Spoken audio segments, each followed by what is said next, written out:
The third panel discussion on the topic, how new resorts make a difference in the Maldives.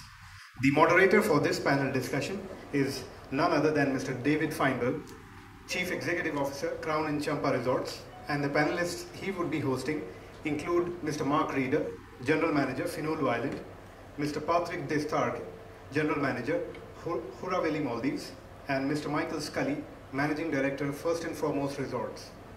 I'd like to invite now Mr. Feinberg and the panelists to please come over to the stage for starting the panel discussion.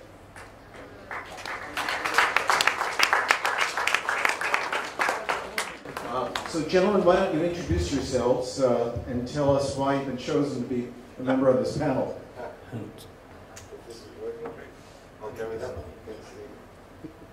Hi everyone, my name is Mark Reeder. I'm a resort manager for Finolu.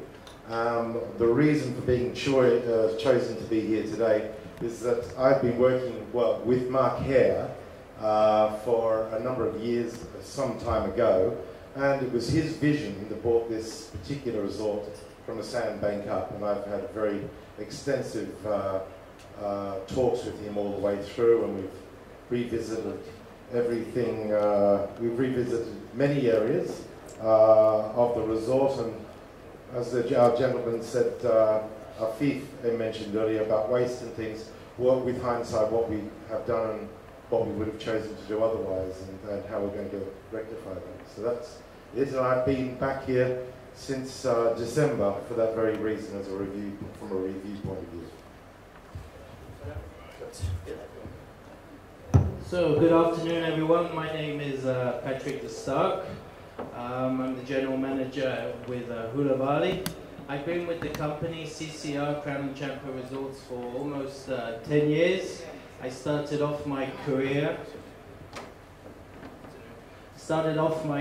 as a food and beverage manager with Miru Island Resort. Then I was moved to Villamandu as the resident manager, and that was also pre-opening, challenging as all openings are. And then I went to another beautiful resort called Kamandu Island, and then spoke with my owners, Mr. Feinberg, and said I needed a new challenge and a new resort with wonderful new creations. So they introduced Huraveli with the largest underwater restaurants, and I've been there for the project was a 2-year project, and I've been running the resort now for just over 4.5 months. Hi, sorry I was late. Mike Scully. I've been new to the Maldives. We have been operating and running hotels in Dubai for the last 25 years, and hopefully we can bring a bit of inspiration and input on the Dubai model to what you guys are doing here in the Maldives. As far as our company is concerned, we have just taken over our first island in the Maldives, and it's Eriadu. We come in here as a partnership with ourselves and Thomas Cook Hotels. Everyone, I'm sure all of you know Thomas Cook as a travel agent, and Thomas Cook Hotels have 6 brands of hotels as well. We are looking for hotels in the region. The advantages, obviously, of being involved with Thomas Cook and their brands is that you've got a huge powerhouse of guests that they move around the world, 20 million tourists a year. They have 93 planes for chartering, and they have over 3,110 travel shops as well. So we believe that there's an opportunity to bring a new base of customers to hotels here in the region. Obviously hotels that we would get involved in, but not only us, all the hotels that you guys are involved with as well. One of the reasons we formed a partnership with Thomas Cook and the hotels was we believe that there's a huge gap, and I think it was certainly confirmed by 1 or 2 of the panelists earlier, in the 4-star, upper 3-star, 4-star, and certainly in the lower 5-star market. And within the 6 brands of hotels that we offer, we fill all of those sort of 3 areas on market segmentation. So we look forward to being here in the Maldives and tremendous opportunities, and that's where we're coming from. Thank you. I apologize. I was going to grab you from the audience here, and I'm glad you walked up. So, how do new resorts make a difference in the Maldives? Mark, you want to start off? Sure. I think what was really interesting about arriving to the Finaloo project was that it's a resort that was very different to my arrival in the Maldives some 10 years ago, where Finaloo in itself is able to flex to many different markets, still remaining very comfortable in the honeymooners market of which the Maldives is famous for, but also able to entertain the MICE market, which is something that I didn't see before. We're having a lot of, we're now just at the end of our 8th month of trade, and we're getting a lot of inquiries for group bookings, but not necessarily traditionally MICE market. I'm talking about significant birthdays, anniversaries as well, but also we do have quite a bit of that incentive business coming through, and the resort performs extremely well with it. And I think the design by Mark Hare has been an extraordinary one for that part of it, and also being able to offer something that's interesting that has quite a lot of entertainment, and with all due respect, not P&O type of entertainment, but having something that is open until 3 o'clock in the morning, 7 days a week, and not disturbing to anybody else. I think it's a very important ingredient. And we're coming up, we are now sort of 3 months out of our anniversary, and we're seeing an extensively large amount of return business, which is brilliant because, of course, I think that's the forefront of the business growth, and we'll start to actually see the vision come to full fruition. Thank you. How do you differ? How does Finaloo? How do you differentiate yourself? Are you catering to new markets? Are you dividing up the pie of the existing markets? What's your concept? It's basically very much a retro market, and a retro offer. And the reason that Mark went for that, I think, was a very intelligent one. I think if you take a group of people in any one of our resorts, put them in a room, and have many different age groups, there'll be some that dance to this, and there's some that dance to that, and there's some that dance to that. But on every occasion, everybody loves retro. And I think we just do it really well. We're not too retro, we're not too not. We're clear, we're very clear in our offer. And I also think we made a lot of we made the most out of our nature. Being the island, Finaloo, I believe, there's plenty of Maldivians will tell me whether the Divahi is correct, but I believe Finaloo means naturally forming sandbank, and we made the most out of that. We have, like we were mentioning before, 7 restaurants in a 70-room, 70-villa property. We don't have 7 outlets quite like that, but having that variety is very, very good, and having very clear distinctions between each one of those offers is absolutely essential. But making sure that all of those offers are not overextending ourselves from a business unit as well, and making them commercially viable has proven to be very good. So.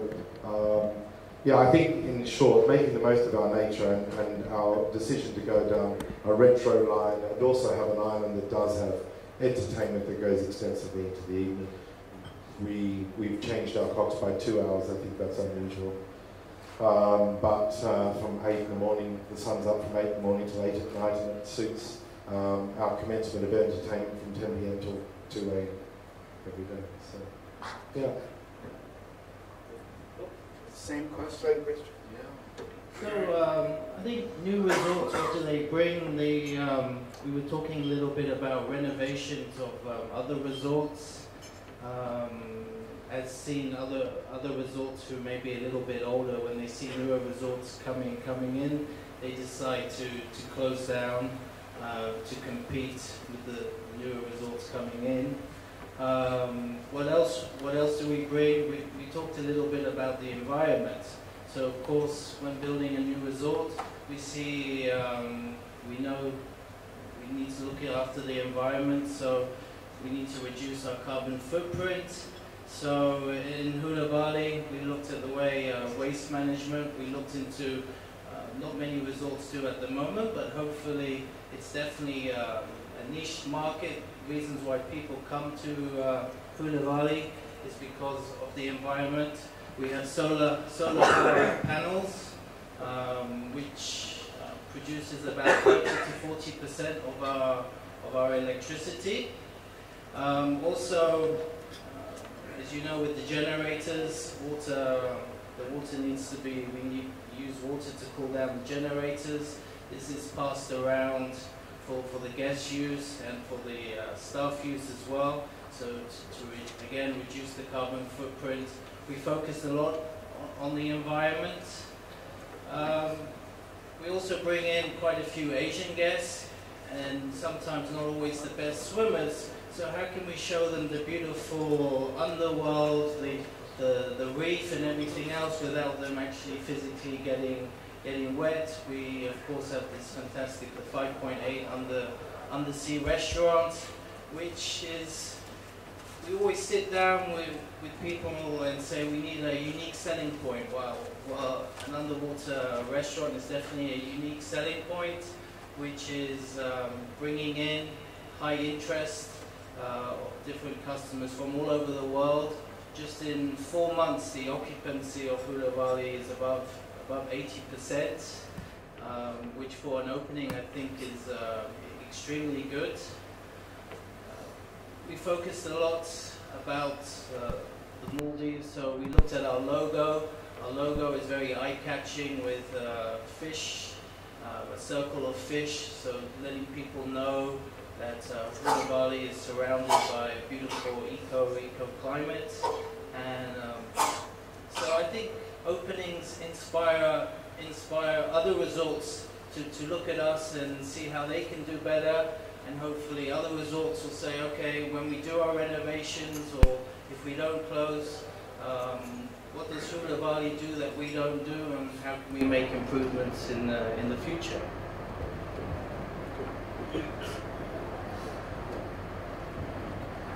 Seeing as we work together, I thought maybe we could talk a little bit more about concept, because we as part of a group, when the owners decided to build a new 5-star resort, and there are plenty of them, we ask ourselves the questions: how can we create a unique property which attracts business?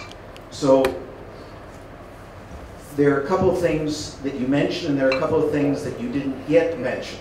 So when we talk about a 5-star, let's say an entry-level resort for what that's worth, right? We're not up at Cheval Blanc and Villa's price range or standard. We thought an all-inclusive resort, a 5-star offering, would be rather unique. We're not an exclusive premium 5-star resort, but you have the option at an affordable luxury rate, so to speak. And I think the capture ratio now is how much for your AI? 52%. More than 50%. And you've got a full board capture ratio of more than 80%. So that's taken off above expectations. In addition, we thought to make it an adult-only resort. Initially at 18 years old and above, it was dropped, amended to 15 years old, because there are only a few resorts of that size, of that standard, that are truly all adult.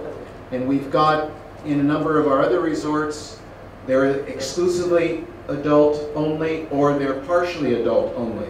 And as 90% or more of the tourist arrivals are adults, we thought that was another niche market. Then the owners kicked in, as you say, an undersea restaurant, which is a big hook, right? Plus, you're up in Laviani Atoll, where you've got fantastic diving and snorkeling. And Pro Divers, the dive operation, also tied up with Manta Trust to give us a little public relations appeal, but as well, I mean, there are more mantas in the Maldives than a certain type of manta than any other destination on the planet. And Manta Trust is there to educate the guests, not only about mantas, but how to do all the right things in the water, and as well to offer guided snorkeling and diving excursions and so forth. You mentioned eco and all the other bits and pieces. So when you say, well, how does a new resort make a difference?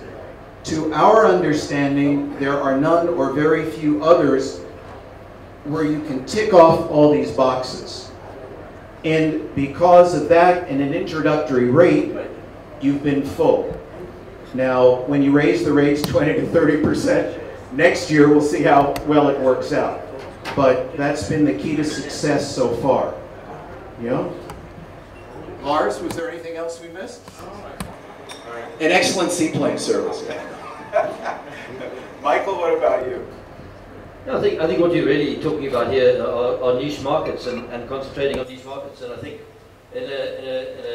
from what I gather, let's say we're obviously new to the area, and we've obviously just gone through a phenomenon certainly in Dubai and the UAE where we have oversupply. And I think whenever you've got oversupply, you have a situation of the toughest come out the strongest and can perform.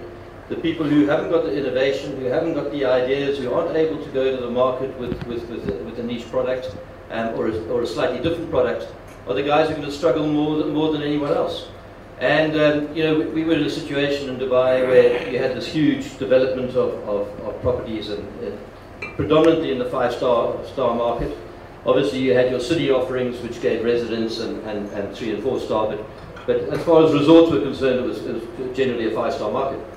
And when the Russian market fell flat, which you all knew about, I think it had the same effect over here, suddenly you found that markets which Dubai hadn't concentrated on, and you mentioned just a little while ago about the all-inclusive market.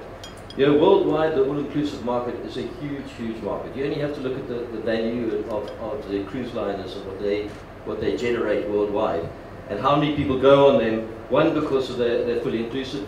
They know what they pay. They don't have to pay anything else. It's a set price for everything as such. And also the entertainment value. Now you can always look at entertainment and you can say whether it's a bit too flashy for what a resort is. But it doesn't have to be, and it can be tailored to your resort. But you're giving entertainment and you're giving an all-inclusive offering. And I think that certainly you're going to find that's an area that will make a difference. And we're involved with a group as well called Leading Family Hotels, an Austrian Swiss group, where they specialize in looking after 0 to 5s. Now, there are very few groups in the world that specialize in 0 to 5s, but you only have to look at the profile of the clientele base to realize that a lot of the families that come, and take this in the right way, but I'll tell you anyway, are second-time round fathers. Yeah? Fathers who've had families, they've probably got 15, 16, 17-year-olds, and they're on their second time round. Or 17 children. Or 17 children, you know? And suddenly you've got all these extra children to look after, and you've got a 1-year-old, you've got a 2-year-old, and the emphasis on these people are different. And you know, these guys generally are company directors. They're at the top end of business, and they can afford the rates, they can afford the childcare. Now look at it. But what I'm just saying, it's a niche market. It works extremely well for them. Obviously, they're pretty geared to the ski market, and that's one of the reasons it worked, because people want to go skiing and have their children looked after. However, here you've got a diving market, you've got a water sport market, you've got an older market, and you could well find that type of niche product works as well. But I think really it's a case of looking around the world, seeing you know, where the gap is. You know, is there a niche for nationality-only islands? You know, do you have to have all nationalities mixed? Not all nationalities necessarily fit in and work well together.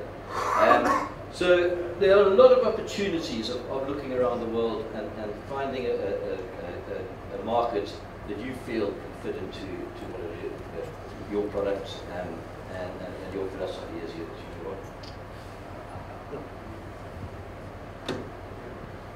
Thank you.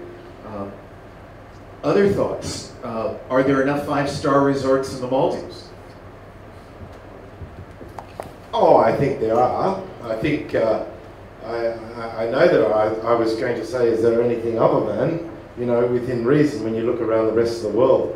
I think we've got a very high our entry 5-star hotel and our entry 6-star hotel resort are exceptional, and exceptional in any marketplace. Is there enough? I definitely think there's got to be some. We've got to have some more value for money in the marketplace. But I don't think we should. I don't think we need to drop the quality of our build, because at the end of the day, the quality is what sustains for a long time. But, I think greater value for money. I think our rev. I don't know everyone else's history, but over the 10 years that I've been passionately following the Maldives, I don't know if RevPAR is really the right term, but I think it was always rate. It was always rate, and it didn't matter what happened there. It didn't matter what happened in your occupancy, you're going to pull a decent GAP. Now I think we have to get smarter about things, and one thing we've been living with in the Maldives and the rest of the world through different recessions and this, that and the other, is that it doesn't matter if you spend 25 million on your build or 80 million on the build, the greatest feedback of a successful business is when they write on the line, your best asset is your staff. And I don't think there's one person in this room that doesn't have that feedback from their own client base. So we need to invest in our people and make greater value for money. Invest in our people. Great thing about investing for people here is that they stay so long. If you take good old one and only in Australia, I know that the biggest difficulties they'll have is investing in their people. But they turn over so quickly, so it's a very high cost to that. Whereas investing in your people here, your amortization costs are over many, many years, and it's the only thing that you can do. So, yeah. Enough? At the moment, there's definitely enough 5-star resorts. Safety is a big question on everybody's mind. Where can we go now on holiday and feel safe? And if you look at the CNN and World Press, it's good news for the Maldives, because there's a lot of countries now where people wouldn't go with their children or on honeymoon. We're fortunate that government is looking to the future and will be expanding. There's huge expansion projects going on. If this wasn't going to happen, I would say, yeah, let's slow down the pace for these 5-star hotels popping up. But if we're going to build a larger airport, I'm sure we can target more than 1 million, 1.2 million. I think last year tourists. This will only go up, and as the world becomes a more dangerous place, I think people will find the money to go to 5-star but affordable, as we've touched base, affordable luxury. I mean, I've looked at some 3-star resorts here in the Maldives, and you compare them to hotels back home in Belgium. I can tell you that 3-star hotel is a 5-star compared to the one in Belgium. So yeah, these star ratings are a little tricky. What are people looking for? You mentioned on employees. They're our biggest asset. They're the ones that provide wonderful service. Why people come back time after time, because the guests have made it a little bit.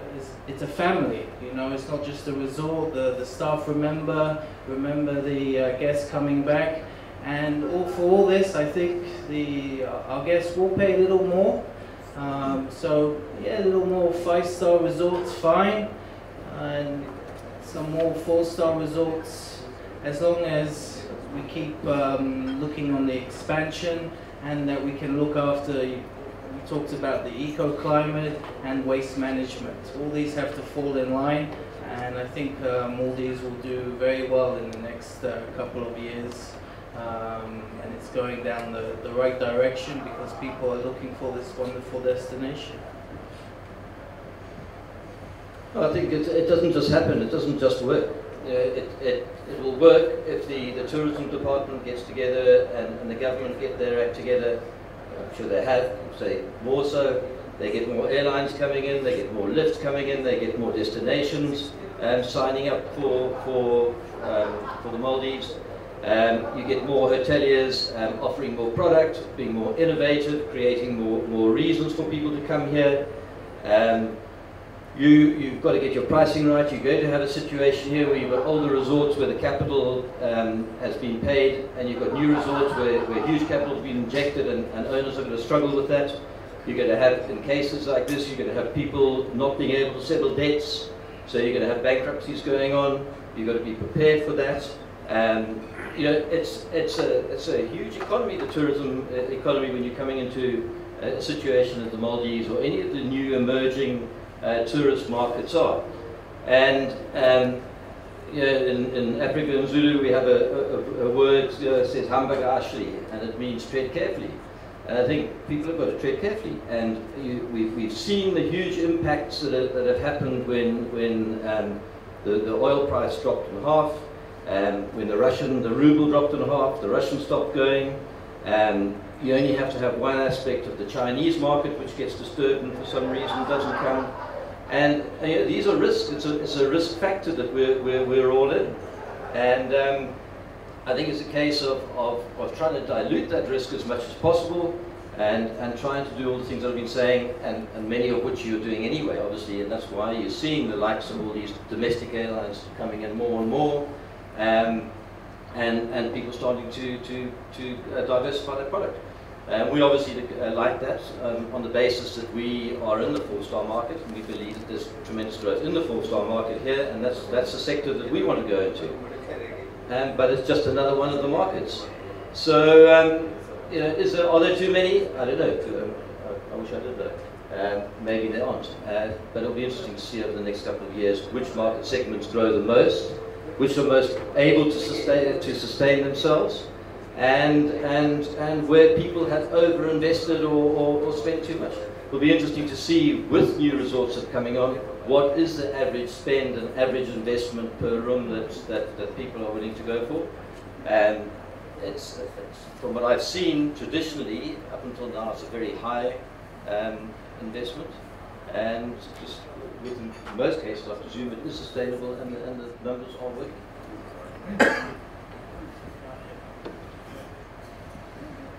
One last comment for myself. How new resorts make a difference. We've got one more resort that's opening before the end of the year. Its name is Kudadu in Laviani Atoll, between Koredu and Hortavali, or the other side of Hortavali, excuse me, between Hortavali and Kamandu. And in this market, again, in terms of concept, it's a 15-room property. It's small, it's exclusive, it's adults only. And as you mentioned, the MICE market, I think this has a potential for attracting small groups. You can rent the island exclusively if you can come up with a price. Yep. And there are only a couple of other resorts in the Maldives of this size. So we hope this is another USP, and we'll see how it pans out over time. But that's it. Our time's up. Gentlemen, I thank you for your thoughts, and I thank you for your commitment to developing this destination. Open the floor to any questions or comments before we leave. Anyone? Gentlemen, ladies? Sir? I think as new resorts, how important is PR and social media? Well, it's a big, there's a lot of talk about it. We see. I still think word of mouth works better. I think real live experience works best.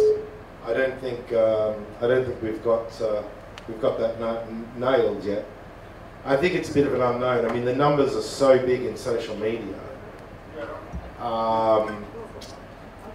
that if it was really that effective, it would make a huge difference. But I just think it's an absolute necessity. We did a Cara Delevingne private party for 5 days because our UK market was just under 4%, which surprised us enormously because the family, I think, Manikou family and so on, are very big in the UK.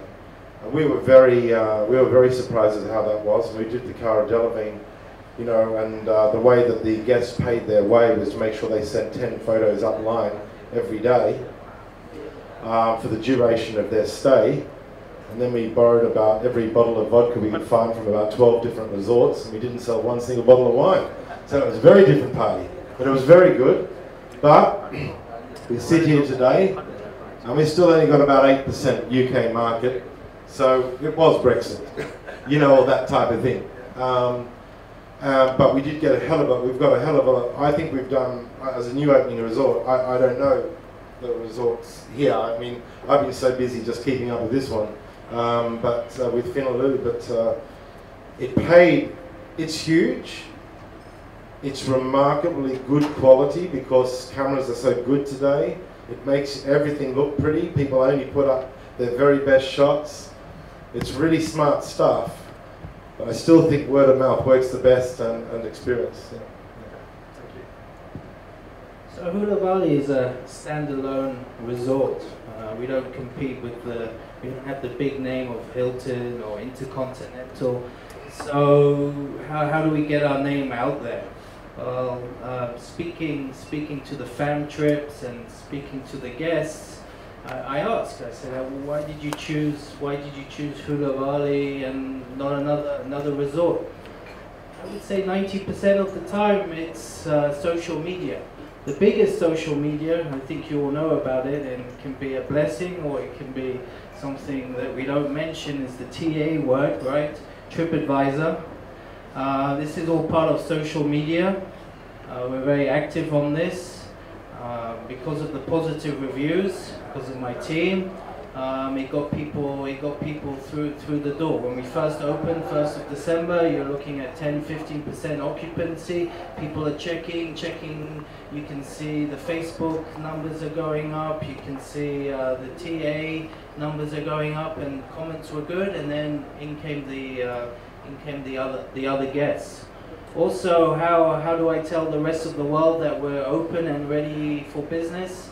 We spend a fair share with the PR companies. And who am I to criticize at the moment when you're running a brand new resort at 80-90%? Is it all down to PR and social media? I would say a large amount of it is, and hopefully, so for me, yeah, it's we should embrace it and keep using it. Tools like Facebook as well. We spend a lot of time. We've invested in a company to look after our Facebook page, answer the questions. Yeah, it's amazing how many questions and bookings we do get through, and now such forums like Facebook, which is great for us because it's a free medium. So the future, I think, yeah, embrace social media and the PR companies. To especially for a standalone company like myself. I think social media is the inform at the moment. It's what drives sales in niche markets, particularly. Obviously, in a market like this, you've got any number of travel agents who are selling you, local travel agents, international travel agents who are selling. But that's possibly your core business, and the review aspect of social media is tremendous and has tremendous impact on people booking and where they book and how they book. But I think if you need to go niche marketing, social media is one of the most effective. If you want to try and hit a new market segment, if you decide that you want to attract people within 5 hours flying hours from here, or 4 hours flying hours, you want to try and get weekend market, you want to try and get different types of people from different jobs, and you want to target them, yes, social media is a great tool. I think that the pitfalls of social media is that you don't know your social media, you don't know how to get to the right people in social media, you don't have the right agency, or you don't employ the right people with it. You get conned by people who tell you that they can get to any market and they can't get to any market. And you can spend a lot of money and a lot of time learning while you're doing it, so it can cost you money. But if you do know your social media, you get the right people, you get the right partners, it can be a tremendously strong tool to sell to, particularly to niche markets and markets outside of your traditional tour operator market. For Hura Valley, for the first 90 days, as someone said earlier, the TOs didn't send anybody, right? They're not, So how did the place fill up? It was the OTAs and all of what's been discussed here, pure and simple. So without that, it wouldn't have happened. Anything else? Any other questions? Thank you very much.